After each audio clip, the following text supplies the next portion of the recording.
guys, this is Andrew, or Feel No Pain. Today I'm just bringing you a video and I'm going to be talking about how I'm going to be doing reviews in the near future and sort of the format of my reviews, so you'll be able to have a better idea when you watch them once I put them up, how they're going to go down and what to look for and what I'm going to be talking about. I'm going to be calling them Review Rewind because I'm not going to be doing a lot of sort of $60 AAA just came out type games.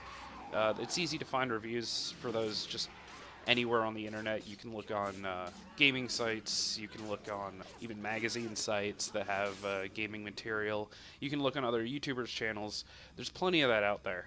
I'm calling it Review Rewind because honestly I'm going to be talking about games that came out anywhere from 6 months to a year ago to maybe 5, 10, 15 years ago if they're still relevant in any sort of way.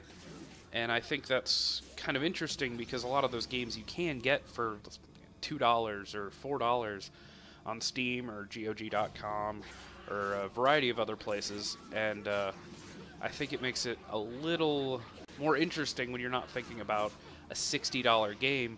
Like, is this worth playing if it's only $2? Is it worth my time? So that's how that's going to work. I guess I'll go into the sections. There's actually going to be 3 sections to every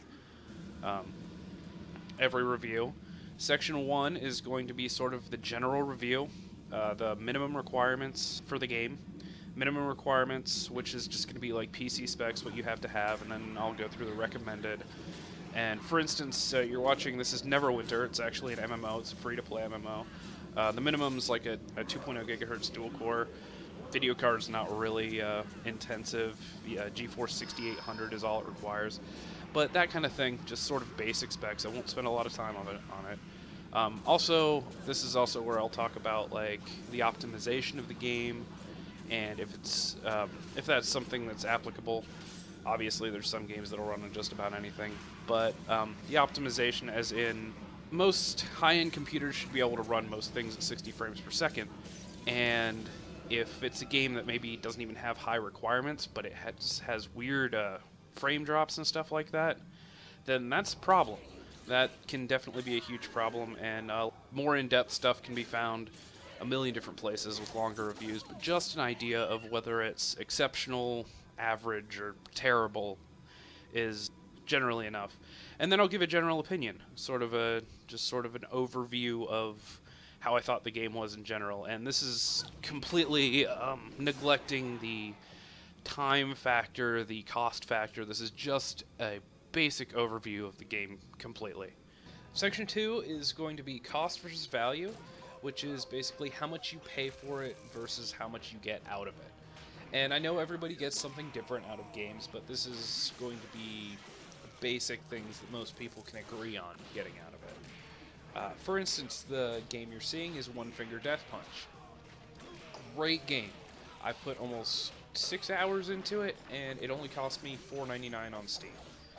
That's a pretty good deal in my book, and that's the kind of thing I want everyone to look at. Everyone has their own sort of deciding factor of what value is, and this was good for me. I played 3 hours straight, and it went by like it was nothing. It was a blast. I still play it occasionally, and I think it's a great game. You literally use the left and right mouse buttons to play. That's all you do. And so it's very casual, I guess you could say, but it's also the kind of game where you can just kind of sit back in your chair, listen to some music, and have at it. This is also where, if it's a game I'm reviewing that has microtransactions or sub-fees, this is where I would talk about that too. Games, mostly MMOs, have sub-fees, and also microtransactions are huge in free-to-play games. So this is where I would talk about how much those cost, if it's worth it in general. It may be worth it to you to spend, $200-300 on a free-to-play game over time. It may not. It may be something where you want to know if the game is fine on its own without putting extra money onto it. Section 3 is my favorite. It's going to be my favorite to review. It's my favorite kind of to talk about, and that's time value. And time value includes things such as, does the story of a game hold up if you take a week off playing it? Because say you're busy. Say you've got work, or you've got school, or you're just doing other things. Does the story hold up? Do you remember the characters? Do you remember what they're doing or what the purpose is? And a lot of this refers to RPGs. There are games where the story's kind of on the back burner, but it's still a fun game, and that's fine.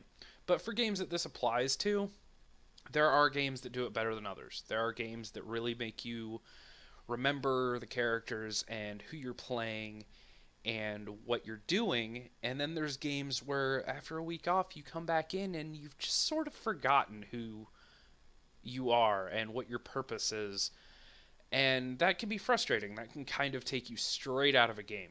Kind of, you'll play it for 20 minutes and be like, oh, I don't care about these people anymore. I don't care about what I'm doing. So that's important to me, and I think it's important to a lot of people. So I'm going to discuss that. Also things like, are the controls easy to pick up after a long break, or are there so many buttons you have to go back in and relearn them, which is also frustrating. It should be something you can just pick back up. And also, is it fun from the moment you start it up, or are there just, 45-minute cutscene that does nothing for the story at the beginning? And things like that. Anything that is involved with time and using your time well, and if you don't have a lot of time to play, this is really important to you, because I've been there, and in a way I kind of am there, where I don't have a lot of time to play games, so I like to know that the game is going to be good for the time that I put into it. Also, it's going to include things like how long is the game in general, and long load times, things like that. But that's generally Section 3. It's pretty straightforward, but I think it's also very important to making sure you're informed about it, so that a game can be fun, a game can be enjoyable before you buy it, before you go back to Section 2 and put money into it, honestly.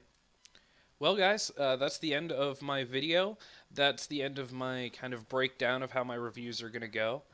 And if you've listened and watched for this long, I really appreciate it. I hope that you've got something out of it, and when my reviews start coming out here in the next few days to a week, that you'll really be able to sort of skip around to whatever section interests you. If you're more worried about the cost of something, it's Section 2. If you've got plenty of money but no time to play, then Section 3 is going to be where it's at. Or if your computer's a few years old and you're not sure if it'll run properly, or even if it's optimized well, if it's something that says it'll run on your computer but you're worried it might still just kind of feel clunky, that would be Section 1. So basically, going on that, hopefully all my reviews do good things for you and you learn a lot and you can make better decisions because of it and be happier gaming. That's kind of why I want to do this in general. Either way, as always, if you liked the video, give it a like. If you've got something to say, leave a comment.